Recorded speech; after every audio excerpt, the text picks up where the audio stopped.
ଆସନ୍ତୁ ଶୁଣିବା ଲକ୍ଷ୍ମୀକାନ୍ତ ମହାପାତ୍ରଙ୍କ ସ୍ମରଣୀୟ ଗଳ୍ପ ବୁଢ଼ା ଶଙ୍ଖାରି। ପ୍ରାୟ ଫଗୁଣ ମାସ ଶେଷ ସରିକି ଉଦୁଉଦିଆ ଖରାବେଳେ ବୁଢ଼ାଟିଏ ଗୋଟିଏ ଗାଁ ମଝିରେ ଯାଉଥିଲା। 60 ବର୍ଷର ବୁଢ଼ା, ଦାନ୍ତ ଗୁଡ଼ିକ ସବୁ ପଡ଼ିଗଲାଣି, ମୁଣ୍ଡବାଳ ତେଣିକି ଥାଉ, ଛାତିବାଳ ଗୁଡ଼ାକ ପାଚି ଧୋବ ଫର ଫର ଦିଶୁଛି।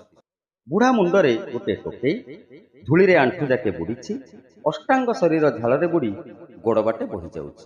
ଗାଁ ମୁଣ୍ଡରେ ଗୋଟିଏ ଘର, ପକ୍କା ପିଣ୍ଡା, 7 ଶ୍ରେଣିଆ ଛପର ଆଉ ଜାଉଁଳି କବାଟ। ବୁଢ଼ା ସେହି ପିଣ୍ଡାରେ ବୋଝଟି ଥୋଇ ଦେଇ ନଥ କରି ବସି ପଡ଼ିଲା। କିଛି କ୍ଷଣ ପରେ ସେ ଘରୁ ଗୋଟିଏ ଦାସୀ ବାହାରି ଆସିଲା। ଦାସୀ ବୁଢ଼ାକୁ ଚିହ୍ନେ, ପଚାରିଲା, କିଓ ଶଙ୍ଖାରି ପୁଅ, ଶଙ୍ଖା ଆଣିଛ କି? ବୁଢ଼ା ଉତ୍ତର କଲା, ହଁ। ପୁଣି କହିଲା, ଝିଅ, ତୋ ପାଇଁ ପାଣି ଦିଅନ୍ତୁ। ବୁଢ଼ା ମଣିଷ, ଖରାରେ ତଣ୍ଟି ଶୁଖିଗଲାଣି। ଦାସୀ ପାଣି ଆଣିବାକୁ ଚାଲିଗଲା।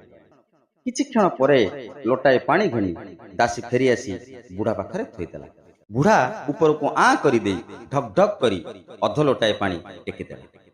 ପାଣି ପିଇ ସାରି ବୁଢ଼ା ଚୌରସ ନିଶ୍ୱାସଟିଏ ମୁହଁ ବାଟେ ପକାଇ କହିଲା, ଝିଅ, ତୋର ବଡ଼ ଧର୍ମ ହେଲା। ଦାସୀ କହିଲା, ହେଉ, ହେଲା ତ ହେଲା ପଛକେ, ଚାଲ, ବହୁ ସାଆନ୍ତାଣୀ ଡାକୁଛନ୍ତି, କିମିତିକା ଶଙ୍ଖା ଅଛି ଦେଖିବୁ। ବୁଢ଼ା